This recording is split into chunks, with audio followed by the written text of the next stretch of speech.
Good afternoon, Namibia, and welcome to your daily lunchtime show where we get to catch up on current events and headlines that are in the news.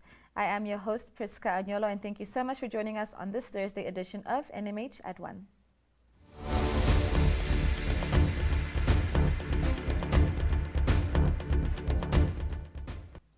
In our first video news segment, Metal Allied Namibian Workers Union Regional Coordinator in Kavango East and West, Richard Musowa, talks about the negotiations between the union and petrol stations owners after President Hage Geingob failed to heed their call to lift the curfew. This while employees in the fuel sector face losing their jobs or having their salaries cut. Mr. Matengo, the last time we spoke about you were calling for the abolishment of the curfew. This was because there was a fear that the petrol station owners might deduct those hours from the salaries of the workers. Can you just tell us now, seeing that the president did not remove the curfew, it was remain intact, what has been the situation like afterwards? Good morning, Mr. Kenya Kamboa. We engaged all our petrol service stations in Kavango East and West. However, when negotiations went well, even though they were very hectic, we are in agreement to wait until the 31 when the new regulations will be imposed. But what we are urging is this curfew, if it's going to continue, it will really affect the petrol industry because there is 6 hours which they are paid currently, I'm repeating, which they are not paid for from 10 o'clock to 4 o'clock when the curfew starts. The cars are not moving. And then also one might look at another round that the government also is losing money. We are talking about economic recovery. However, we are happy that we received the first vaccine. When we are hoping that on the 31, when His Excellency, the President of the Republic of Namibia, will address, the curfew has no reason for now because it's affecting other sectors such as petrol industry, as I'm saying. That 6 hours which cars are not moving. Okay, so basically you are applauding the petrol owners for not cutting salaries. For now, they were not cutting salaries, and they might be cutting salaries from the 31 if the curfew will continue, because the employers have been digging from their pockets to cover that 6 hours. Yeah. And how many workers are we roughly talking about in Kavango East and West that you are representing? We talk about 60 employees. Okay. Because each service station, it has a capacity of 15 to 20. Okay. As they are working in shifts. Okay. No, thank you very much for your time, sir. Thank you very much. Okay.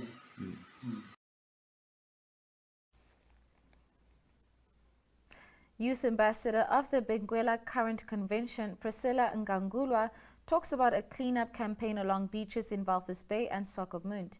The campaign started yesterday and will continue until Saturday, and community members at the coast are invited to join in over the next few days. The beach cleanup commences today on Wednesday, the 17th of March to the 18th of March here in Swakopmund, and then the 19th and the 20th of March 2021 will be in Walvis Bay. Namibia's beach is part of the country's tourism potential, where the high dunes of the Namib Desert and sand dunes meet the sea of the West Atlantic Ocean. The opportunities and weather conditions are key attractions to the coastal towns. Also, Namibia has committed to implement its contributions to achieve the Sustainable Development Goals for the United Nations. It is on this basis that the Namibian BCC Youth Ambassadors and partners have agreed to embark on the National Beach Cleanup campaign to be carried out along the Namibian beach, which stretches from the towns of Swakopmund to Walvis Bay. These are the focal towns that we are focusing on at the moment. Now, this campaign will carry on for the next 4 days, so would like everybody to spread the news, and please, for tomorrow and the other 2 days when we are gonna be in Walvis Bay, please show up in numbers. We need to keep our beaches clean, as it's written on our t-shirts. A clean ocean is my responsibility. Please join us, and hopefully you guys are gonna enjoy. So we thank you so much again, and let's get to clean the beach. I mean, beach for the youth, and let's do this, guys. Thank you so much. Yolanda Nell spoke to Hannah Rodden of the SPCA about an upcoming yard sale that the organization is hosting, as well as some furry friends who are looking for forever homes. In aid of our animals, we are hosting a fundraiser on Saturday, March 27. It's a yard sale. It'll be open from 9 to 1, and we're looking for donations prior to that. So if you have things or stuff in your house that you no longer want, but would like to pass them on for good use, then please consider donating them to the SPCA. And just drop them off before the end of the day on March 25th. And then if you're looking for a bargain find or anything like that, please come and visit us on the day of the yard sale. As of today, we have 86 animals available for adoption here at the SPCA in Windhoek. We would like to particularly highlight a couple of them. So Natalie is a 7-month-old female crossbreed puppy. She's looking for her perfect home. She's very sweet-natured and very friendly. She does need someone with lots of patience to help her build her confidence. So she would really love to be in a home with another dog that she can learn from. And then we would like to highlight a kitty who is named Jewel. She's a 1-year-old domestic short-haired cat. She loves to cuddle. She's a very happy, sweet cat. She would love to join a family with or without other cats, but politely declines the presence of dogs, as she can find them a little bit overwhelming.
Today's COVID-19 monitor zooms in on quarantine data.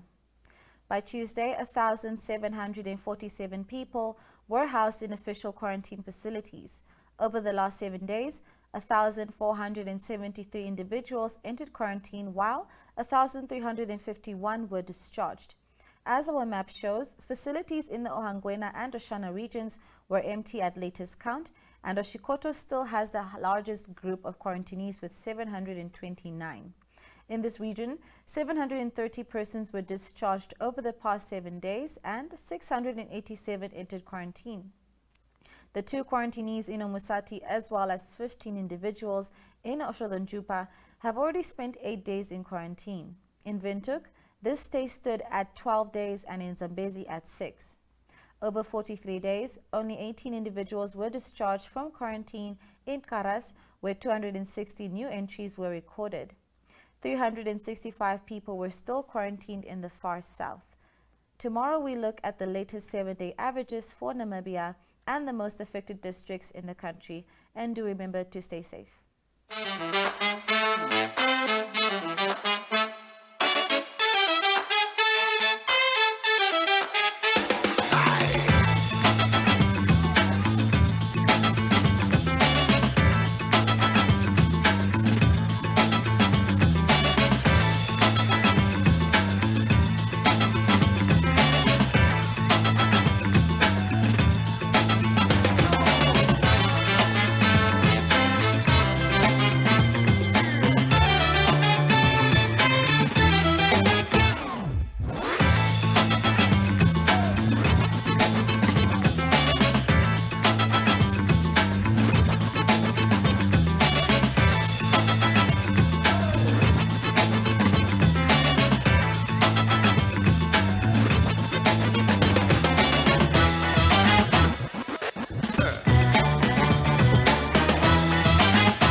Moving on to the front pages of our Namibian dailies.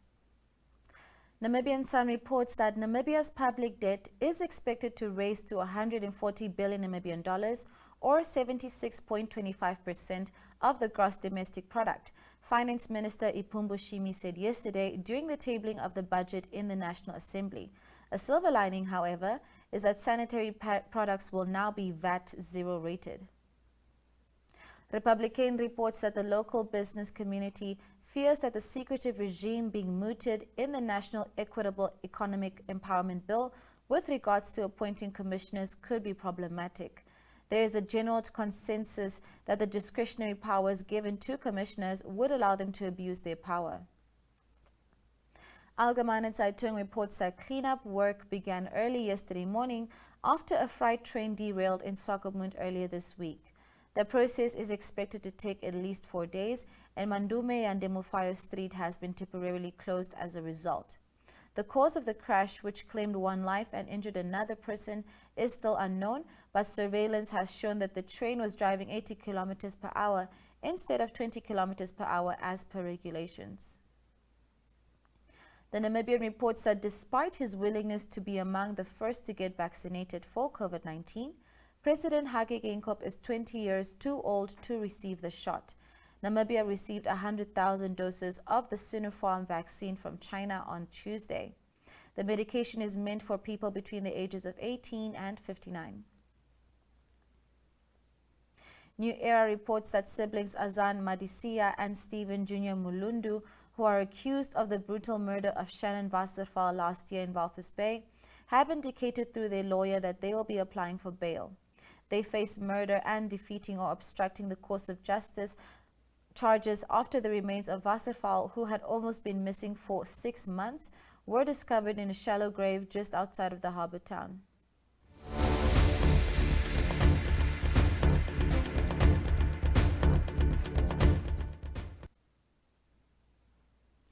And moving on to the inside pages of the country's dailies. Namibian Sun reports that Popular Democratic Movement member of Parliament Alma Dienda says she pushed for the Mekhanri Venani's proclamation as leader of the official opposition. This due to donors withdrawing after it was approved early in 2020, she said. Dienda added that it would be unwise to expect Venani to decline these perks and status. Republican reports that 54-year-old Gerhard van Wyk was buried yesterday in Ocho.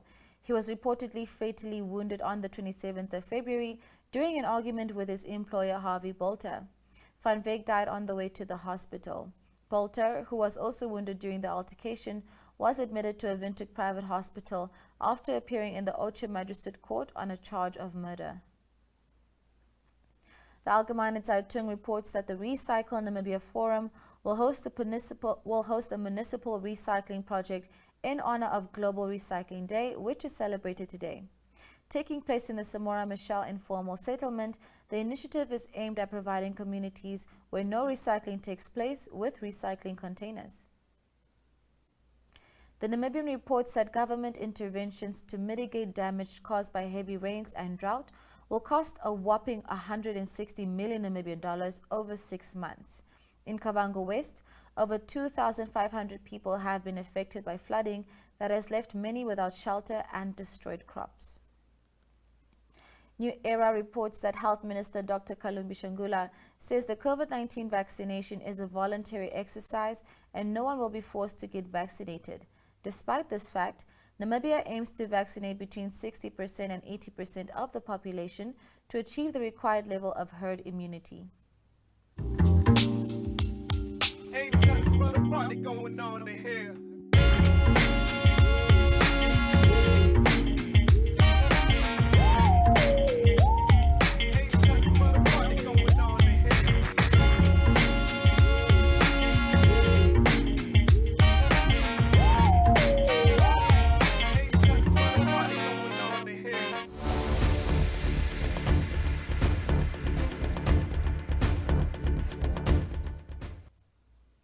That is it for today.